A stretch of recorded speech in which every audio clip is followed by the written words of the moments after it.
Friends, मैं आज आपको जिन व्यक्तियों को बहुत ही ज़्यादा अस्थमा की शिकायत होती है, अक्सर ये ज़्यादातर दिक्कतें ओल्ड एज में होने लगती है। ओल्ड एज में हमारे लंग्स जो होते हैं वे कमज़ोर होने लगते हैं, सिकुड़ने लगते हैं।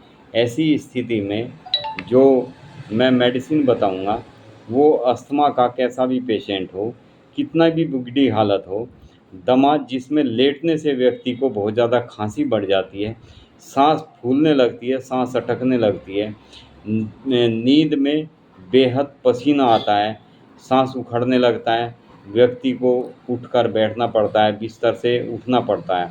ऐसी स्थिति के लिए जो मेडिसिन मैं बताऊंगा, कैसा भी अस्थमेटिक पेशेंट हो बिल्कुल ठीक हो जाता है। ये मेडिसिन अस्थमा को जड़ से ख़त्म कर देती है। जो जो सिम्टम्स मेडिसिन के मैं आपको बताऊंगा, उसके अकॉर्डिंग यदि आप मेडिसिन देते हैं तो बहुत अच्छे रिजल्ट देखने में आता है। इस औषधि का उपयोग दमा की उन अवस्थाओं में किया जाता है जिसमें लेटने से बहुत ज़्यादा खांसी बढ़ जाती है। निद्रावस्था के दौरान इतना पसीना आता है कि सारा शरीर पसीने से तरबतर हो जाता है। व्यक्ति को बेहद पसीना आता है, बहुत ज़्यादा कमज़ोरी महसूस करता है।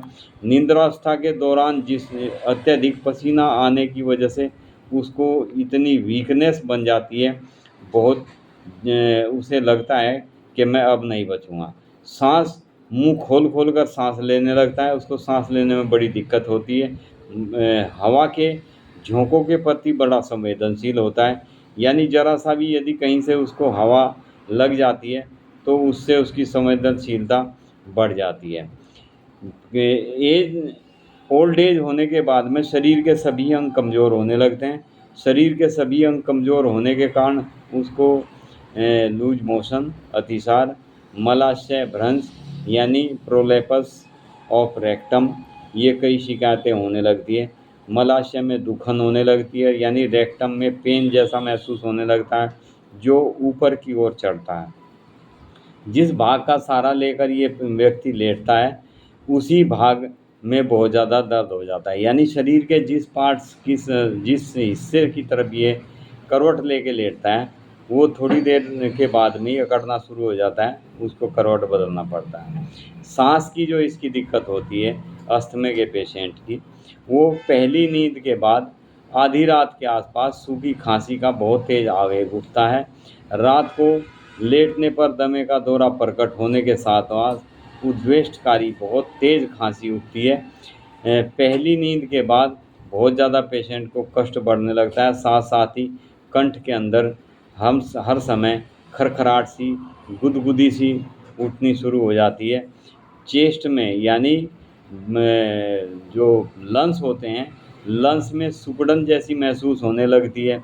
जैसे लगने लगता है पेशेंट को जैसे हमारे कंठ के अंदर, गले के अंदर ऑर्गन बॉडी में कोई चीज़ विद्यमान हो, यानी जैसे कोई चीज़ रेंग रही हो जिसकी वजह से उसमें बहुत ज़्यादा सुरसुराहट बनी रहती है गले में, जिसके कारण उसको बार बार खांसी उठती रहती है।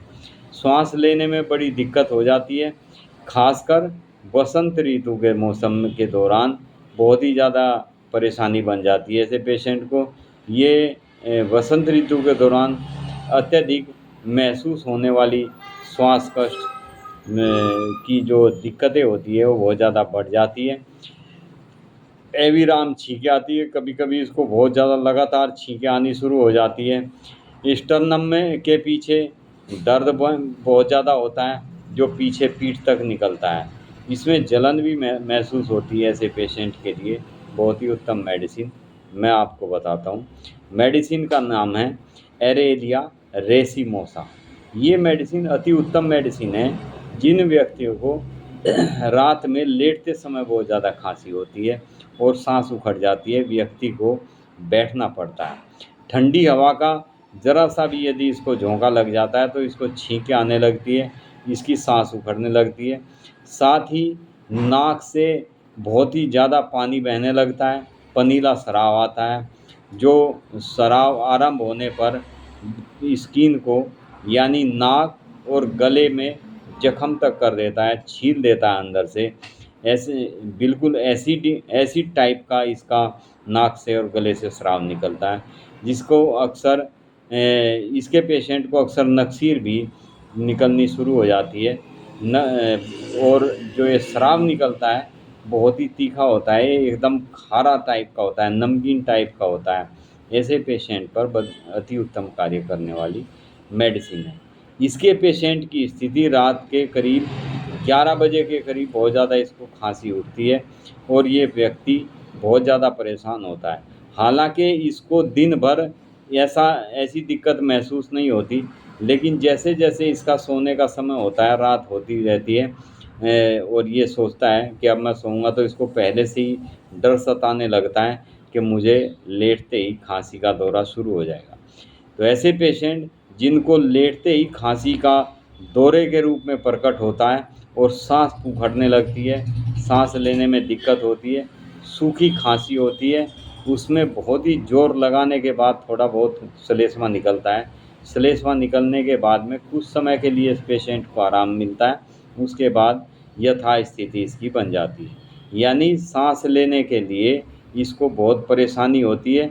जब तक इसको थोड़ा बहुत बलगम नहीं निकल जाता तब तक ये व्यक्ति खांसता ही रहता है और कंटिन्यू लगातार इसको खांसी उठती रहती है। सांस बहुत मुश्किल से ये पूरी तरह से ले पाता है, यानी खांसी के दौरान इसको इतनी तेज़ खांसी उठती है, इसको सांस लेना भी दूभर हो जाता है। ऐसे पेशेंट के लिए सबसे बेस्ट मेडिसिन है एरेलिया रेसिमोसा। ये मदर टिंचर में आप लें। इसकी 15-15 ड्रॉप 15-15 बूंद दवाई 1/4 या आधा कप गुनगुने पानी में डालकर पेशेंट को दें। तो जैसे रात को इसको दौरा जैसा उठता है, उस समय यदि आप तुरंत दे देते हैं तो पेशेंट को तुरंत ही आराम मिल जाता है और पूरी रात ये चैन की नींद सो पाता है। तो ये अस्थमा का पेशेंट जिसको भी अक्सर रात में परेशानी होती है, लेटने समय दिक्कत होती है, उसके लिए अति उत्तम मेडिसिन है एरेलिया रेसिमोसा। मदर टिंचर में देनी है, ये ध्यान रखना। आप इसको मदर टिंचर में 15-15 बूंद दवाई 1/4 गुनगुने पानी में दें आप। Thank you.